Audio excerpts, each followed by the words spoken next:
నాగమల్లేశ్వరి గారు, నాయకత్వ లక్షణాల గురించి చెప్పమంటే ఏం చెప్తారు? నిన్న ఇద్దరు నాయకులు వెళ్ళారు, ఈరోజు జగన్మోహన్ రెడ్డి గారు వెళ్ళారు. వాళ్ళు పరామర్శకు వెళ్ళారు, జగన్మోహన్ రెడ్డి గారు పరామర్శకు వెళ్ళారు. వాళ్ళు వ్యవహరించిన విధానం ఎలా ఉంది, జగన్మోహన్ రెడ్డి గారు వ్యవహరించిన విధానం ఎలా ఉంది?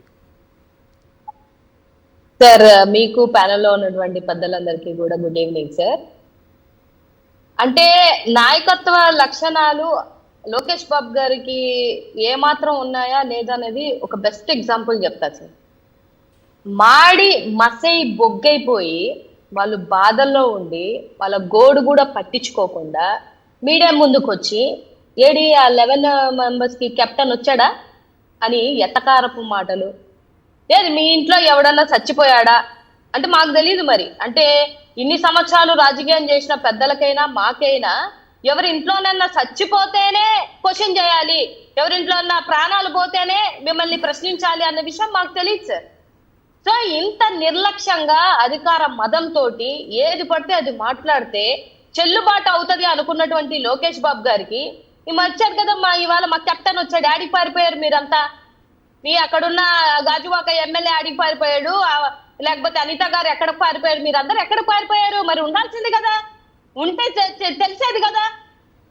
నిజంగా ఇవాళ ఒక ఓదార్పు కావాలి సార్ ఎవరికైనా. ఇప్పుడు మా ఇంట్లో ఎవరైనా చనిపోయినా లేకపోతే అకారణంగా ఎవరైనా మరణించినా కూడా ఎవరైనా ఏం కోరుకుంటారు? ఒక భరోసా, ఒక ఓదార్పు కోరుకుంటారు. ఇవాళ జగన్మోహన్ రెడ్డి గారు వస్తే వాళ్ళందరినీ ఆయన ఆప్యాయంగా దగ్గరికి తీసుకొని నేనున్నాను, నేను విన్నాను, నేను చేస్తాను అని ఇచ్చినటువంటి భరోసా ఎక్కడ? నువ్వు అక్కడ కూర్చొని సీరియస్ అయిపోయి నాకు బీపీలు పెరిగిపోతాయి. ఎందుకు పెరిగిపోతున్నాయి నీకు బీపీలు? నీకే బీపీ పెరిగితే మరి ఇంట్లో ఒక మనిషిని కోల్పోయి అసలు శవాలు ఎవరి కూడా గుర్తుపట్టుకోలేనటువంటి పరిస్థితిలో ఉండి వాళ్ళు అల్లాడిపోతున్నటువంటి పరిస్థితిలో వాళ్ళు నీకు గొడవగా ఉండేనంటే ఇంకా నువ్వు ఏం నాయకుడివి? నీలో ఉన్నటువంటి నాయకత్వ లక్షణాలు ఎక్కడున్నాయి సార్? ఒక్కడు చూపించమనండి. ఆయన ఏంటి పక్కపక్క నవ్వుతున్నారు? కోటి రూపాయలు ఏంటి వాళ్ళు అడిగితే ఇచ్చేయాలని పక్కపక్క నవ్వుతున్నారు, పక్కన వాళ్ళతో జోకులు వేస్తున్నారు లోకేష్ గారు. ఆయన వేస్తారు సార్, జోకులు వేస్తారు. ఆయనకి ఏంటంటే అదేదో కామెడీ షో లాగా, జబర్దస్త్లో షో లాగా అనిపించిందా మీకు? మీరు ఎందుకు వెళ్ళారు? 25 లక్షలు ఇవ్వడానికి నానా తంటాలు పడుతున్నారు. ఎక్స్గ్రేషియా ఏదో మీ హెరిటేజ్ నీ పాకెట్ లో నుంచి తీసేసినట్టు ఓ బిల్డప్ ఇచ్చి మాట్లాడుతున్నావు. 1 కోటి రూపాయలు అనౌన్స్ చేయలేవా?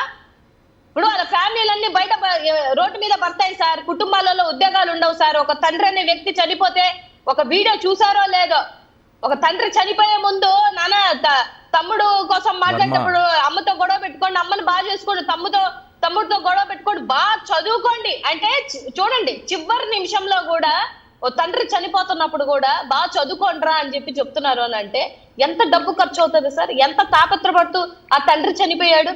నీకు ఏ మాత్రం కన్సర్న్ ఉందా? మానవత్వం అనేది ఉందా? మానవత్వం అనేదే లేదు నీలో, ఒక్క కోసాను కూడా కనిపించలేదు. గతంలో పాలిమర్స్ కి సంబంధించినప్పుడు జగన్మోహన్ రెడ్డి గారు 1 కోటి రూపాయలు ఇవ్వాలని ఓ పొలమని పరిగెత్తుకొని వచ్చారు. ఇవాళ ఎందుకు ఇవ్వలేకపోతున్నారు? మీరు దేనికి ఇవ్వలేకపోతున్నారు? 25 లక్షలు దేనికి పనికి వస్తాయి సార్? వాళ్ళు మెడికల్ కే అవుతాయి 50 లక్షల దాకా. మాడి మసైపోయారు, ఒళ్ళంతా 80% 90%. కొంతమందికి కాలిపోయింది, కొంతమంది మరణించారు. కేజీహెచ్ దగ్గరికి వెళ్ళమనండి, తెలుస్తుంది ఎంత మంది ఎవరి శవం ఎవరిదని తెలియకుండా అల్లాడిపోయి ఇంట్లో వాళ్ళందరూ బాధపడుతుంటే ఒక ఆయన వస్తాడు, నాకు అవగాహనే లేదంటే. అవగాహన లేనప్పుడు ఎందుకు వచ్చావు నువ్వు? దేనికి వచ్చావు? సొగం నాలెడ్జ్ మాటలతో మాట్లాడడానికి ఏడ నువ్వు వచ్చి పోరాడి ప్రైవేటీకరణ ఆపావయ్యా? నాకు తెలియక అడుగుతాను. అంటే ప్రమాదం ఎలా జరిగిందో నేను చెప్పలేను అంటున్నారు. నాకు తెలియదు, నేను చెప్పలేను, నాకు అవగాహన లేదు, నన్ను అడిగితే ఎలా అంటున్నారు? పరిపాలన చేయడానికి నాకు అనుభవం లేదు, చంద్రబాబు నాయుడు గారు చేస్తారు, నేను ఆయనకి బానిసత్వం చేస్తాను అంటారు. ప్రమాదం ఎలా జరిగిందయ్యా, అసలు దాన్ని ఏమన్నా గుర్తించారంటే నన్ను అడుగుతారు ఎందుకు, నాకేం సంబంధం, నాకు అవగాహన లేదు అని అంటారు. వాస్తవమే కదా, రెండు వాస్తవమే కదా. పాపం ఆయన ఓపెన్ గా చెప్తున్నారు. అదే అంటున్నాను సార్, పోలవరం కోసం అడిగితే నాకు అవగాహన లేదు, అనుభవం లేదు అంటివి.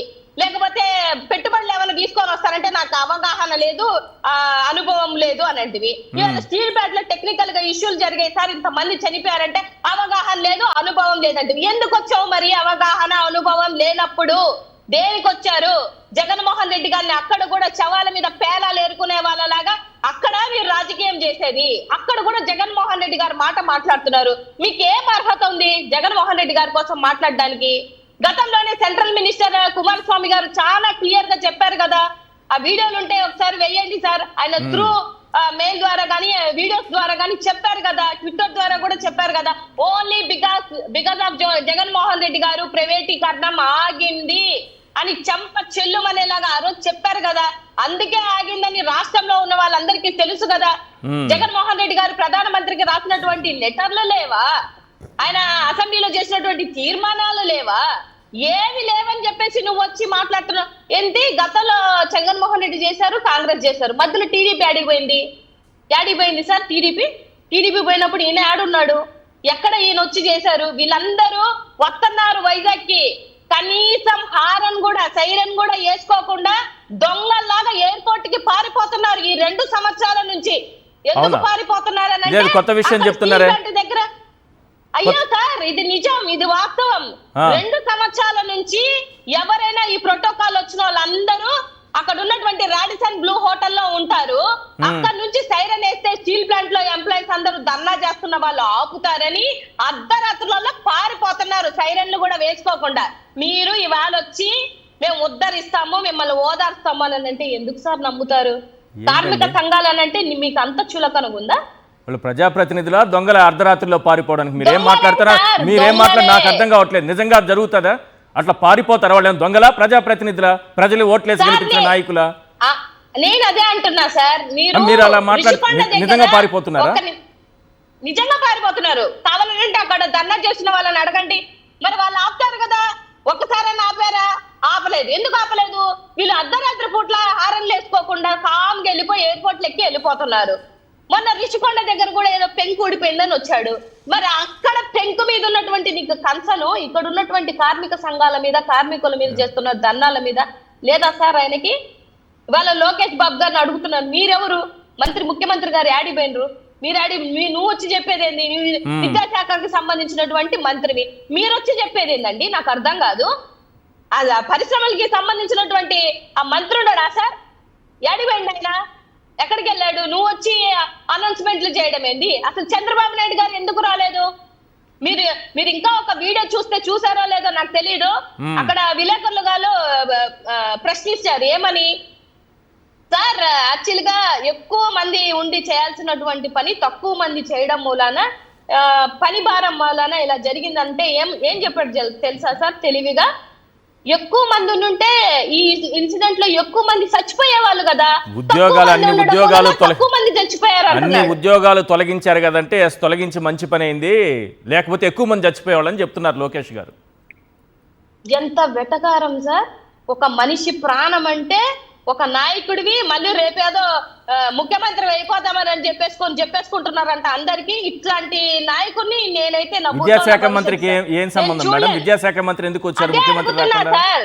విద్యాశాఖ కోసం హోంశాఖ మంత్రి ఎక్కడ? పరిశ్రమల శాఖ మంత్రి ఎక్కడ? కోసమేమో ఇంకో మంత్రి మాట్లాడతారు. పరిశ్రమల శాఖ మంత్రి ఎక్కడ? కోసమేమో విద్యాశాఖ మంత్రి మాట్లాడతారు. ఏంది అసలు? మీకు ఎవరెవరికి ఏ శాఖలు ఇచ్చారో మీ శాఖల్ని మీరు చూసుకోరు, మీకు చాతనవదు. మళ్ళీ వీడికి వచ్చేసి మీరు బీపీలు పెరిగిపోయి బీపీ టాబ్లెట్లు వేసుకోకుండా వచ్చేసి అందరి మీద అరిస్తే, అది కూడా బాధితుల మీద ఎవడన్నా అరుస్తాడా? బుద్ధి జ్ఞానం ఉన్న వాళ్ళు ఎవరైనా కూడా బాధితుల మీద మీ అరుపులేంది? నాకు అర్థం కావటం లేదు. 25 లక్షలు ఏం మీ సొమ్మ? మీ హెరిటేజ్ లో నుంచి తీసుకొచ్చిన నీ సొమ్మ నువ్వు ఇచ్చేవాడు, నీకేం అర్హత ఉంది? ₹1 ఎందుకు ఇవ్వలేకపోయారు? ఎట్టి పరిస్థితిలో ₹1 ఇవ్వాల్సిందే. మా ఉత్తరాంధ్ర వాసులు, మా ఉత్తరాంధ్ర నాయకులు అందరం మేము డిమాండ్ చేస్తున్నాం, ₹1 అనౌన్స్ చేయాల్సిందే సార్. రైట్.